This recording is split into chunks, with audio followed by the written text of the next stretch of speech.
Part two, Jim Munchback is here again with our final lesson in personal finance at the Bauer College of Business at the University of Houston. It looks like we had a disruption, and I'm not sure if it was an electrical outage or just an internet malfunction. But anyway, we got disconnected, it looks like. So we're restarting the stream, and I will be posting this video in your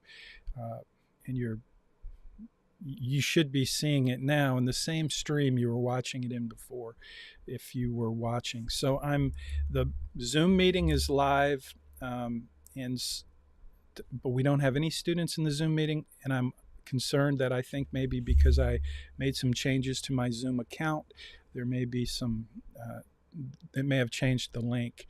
At any rate, I'm going to go ahead and cover this week's lesson, this week's assignment. It's the Capstone Assignment, which you see on the screen. Three things I want to cover today. Three things. I want to review the Capstone Assignment, help you understand how that's going to work for you if you're in the summer session. So that's number one. Number two is I want to go over your class participation points. That's worth 200 points. Number three, I want to announce that I'll be on vacation next week. So I'm leaving this Thursday to go on a family reunion in Bowling Green, Kentucky. So I'll be away. And that doesn't mean I won't be unavailable. I will be available, and I want to tell you how that's going to work. So let me tell you how that's going to work.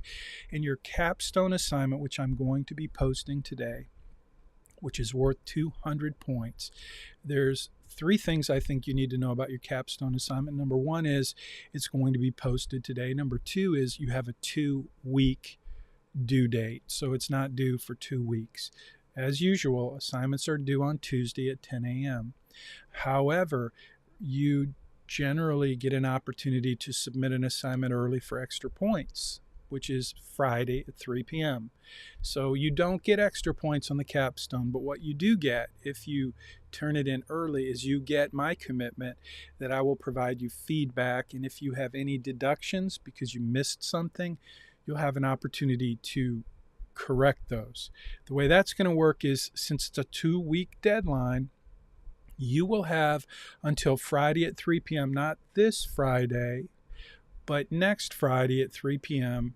If you turn your assignment in before then and I give you deductions, I commit to you that I'll give you the feedback that you need to complete, correct, and update your Capstone Assignment so you get the full 200 points. Again, you will not get extra points for turning your assignment in early, your Capstone Assignment, but you will get the additional support.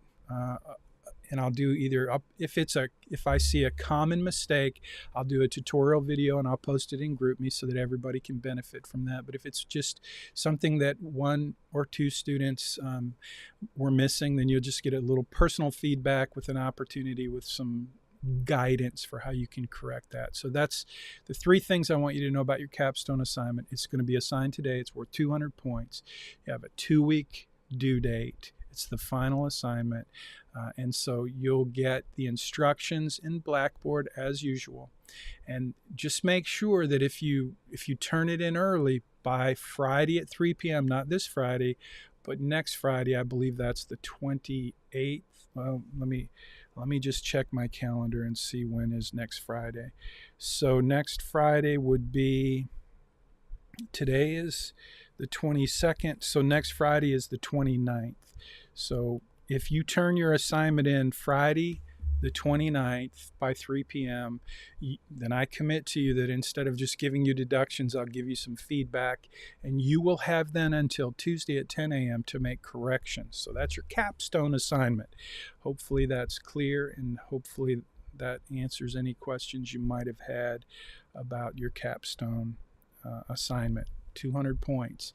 Let me mention one more thing about the Capstone Assignment, and that is what is going to be, it'll be included in your Blackboard instructions, but your class participation, I'm getting ready to talk about your class participation.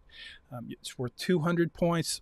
You guys have done an awesome job doing that every week. I give you this little extra thing and I say, hey, post this somewhere and grab a screenshot, and you've done a great job at doing that, and I really appreciate it.